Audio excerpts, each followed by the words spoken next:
88% of the world's millionaires are entrepreneurs, which means that all these people have something in common. They are risk takers. Guys, there's some other habits that entrepreneurs and millionaires all have in common.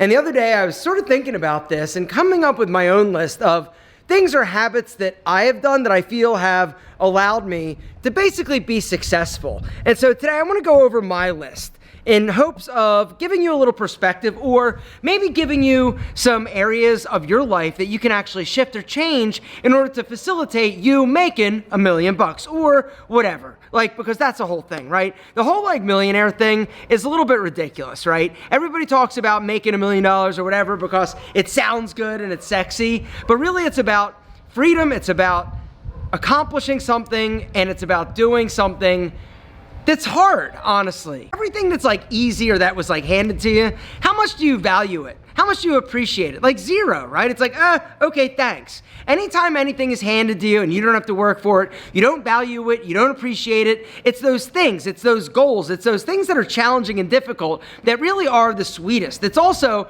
the things that you work harder for, and when you actually achieve it, it feels different. I don't like the way that this video is framed, so maybe I should switch. What do you think? Does this feel better? Is that better? And I just realized that I literally look like Obi-Wan Kenobi in this cardigan. Here's the fit, right? Jeans, all right, cardigan, and and tank top. Anyway, the second habit that I feel has truly changed my life is better friends. Looking for better friends. And this one is cliche, right? They say that you're the sum of, the closest 5 people to you. I don't necessarily believe that's the truth, but something that I can say from experience is that I've had, a life, right? And what I mean by that is I'm older. I'm almost 50 years old, and I've had a bunch of different friend groups and segments in the different things that I've tried. If I would still be hanging out with the people that I hung out with back when I owned my fitness center when I was bodybuilding, there's no chance that I'd be successful. No chance. Most of them are drug addicts or dead, or in dead-end jobs, right? Now, they partied really hard and they did things at the time that I thought was cool, but I had to outgrow them, and so do you. You've got to surround yourself with people that are uplifting, that are basically high quality and caliber people that are going to basically facilitate your growth. And when I did that with the Menfluential Conference, when I met Antonio Centeno, that whole story where I met him, and then I met a bunch of other entrepreneurs. When I surrounded myself with entrepreneurs, it was amazing what happened. Everything in my life started to scale and get better, more specifically my business, because I was finally around people that got me. I was inspired. Every time I'd get together with these people and talk to them, even if it's just on the phone, I felt energized. It's I got you and you got me. It's about finding your tribe. That's another cliche thing, but when you surround yourself with people that are moving in the right direction or the direction that you want to, and then look for people that are gonna push you and challenge you to be better, it's amazing how much better you become.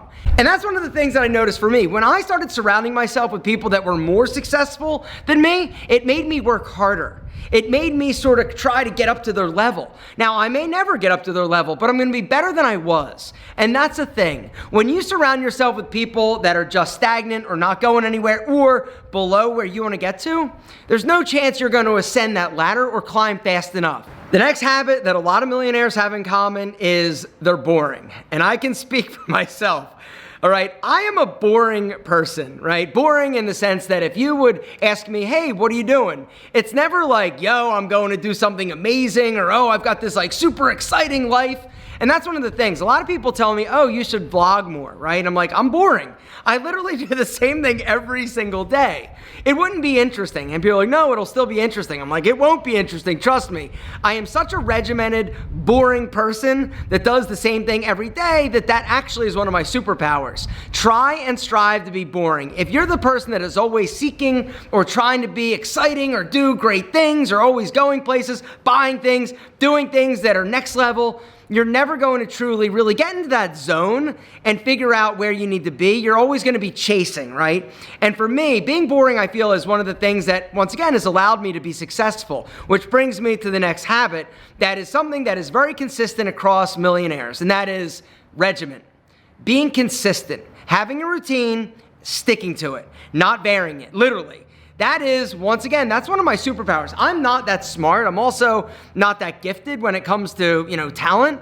But what I can do is I can work and I can focus, and I have a very regimented life. Every single day, I'm doing the same thing. From the time I get up to the time I go to bed, it's pretty much the same Monday through Friday. Even the weekends for the most part.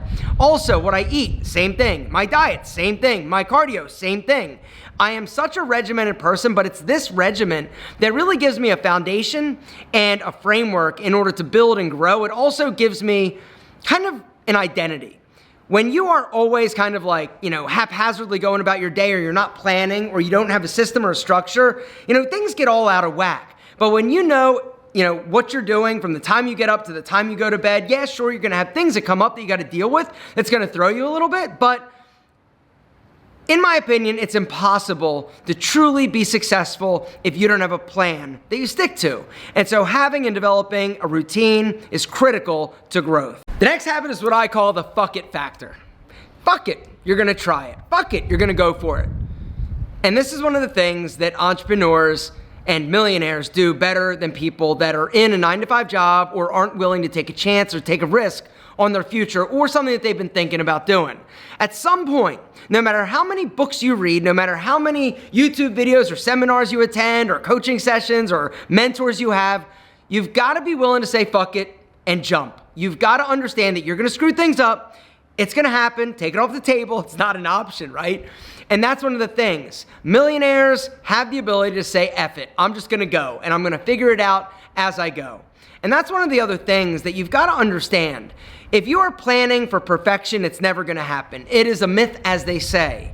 But what's not a myth is action. So many of you guys are sitting there talking, right? You're talking to yourself. You're like, yeah, I'm going to do this once I do that. I'm going to do this once I have this. Stop it. Just stop it. Do it now and figure it out when it comes. And that's one of the best pieces of advice I can give you. The other thing is fear and failure, get over it. And that's the other thing that I think millionaires and entrepreneurs also have as a habit. They get over it.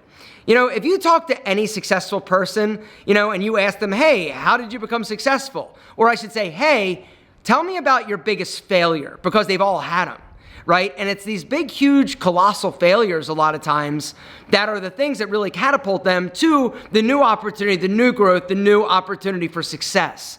But if you're stuck, if you're stagnant, if you're not willing to do that, or if you're too playing it safe and not gonna rock the boat and you're gonna make sure that you're a good little boy and do what's expected, and what's safe, it's never going to happen for you. And this is something that I can tell you from experience, but also just looking at other successful people that I surround myself with. Everybody that I know that is successful, they took a risk, they took a chance, they said, fuck it, let's do it. Nobody's rich because they played it safe, honestly.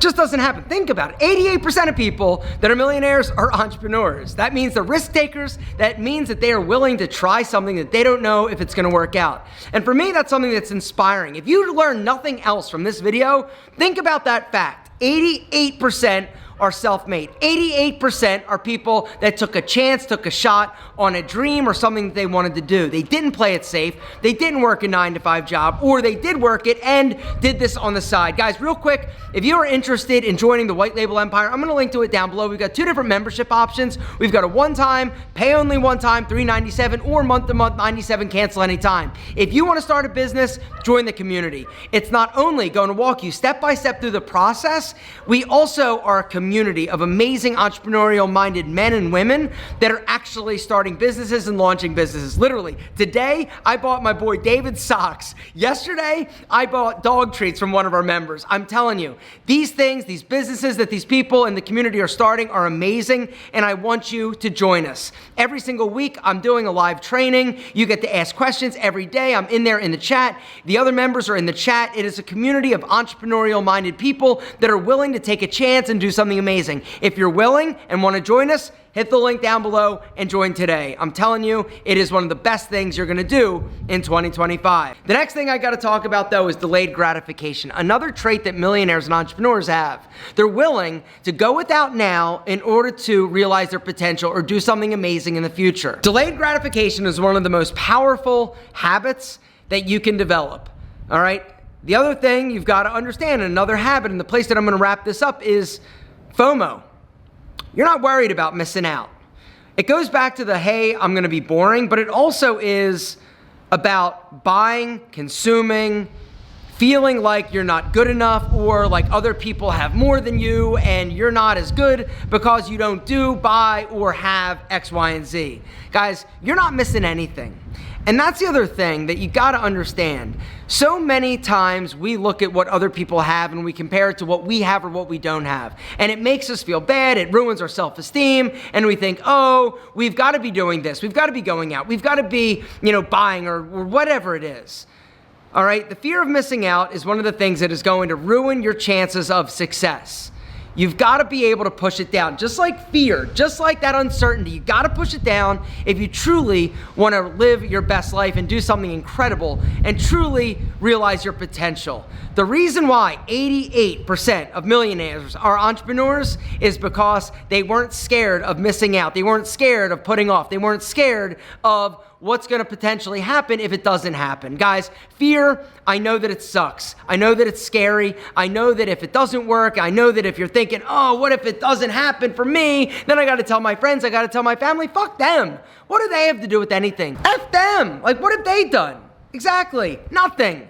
What are you going to do? That's my question. The other thing I just want to mention is something that helped me with this whole idea of worrying about what other people think of me and that whole like judging me and worrying about that is the world doesn't revolve around you. What does that mean? Well, exactly what it means. People aren't thinking about you. They're not worried about you the way that you think that they are. And once you realize this, once you realize that they're worried about their own shit, they're not even thinking about you, it doesn't matter if you fail. It doesn't matter if you succeed. Now, if you do succeed, they're going to be like, damn, how'd that happen, right? Damn, what did they do? How did they get lucky, right? Luck, it's not a thing, all right? It's about planning, it's about preparation, it's about risk tolerance and taking your shot. That's how you get lucky. The harder you work, the luckier you get, right? They've said that a million times. You've got to work hard, you've got to put in the time, but you've got to be willing to take your shot. It's not a coincidence that most millionaires are entrepreneurs. They're risk takers and they're willing to take the shot. Are you?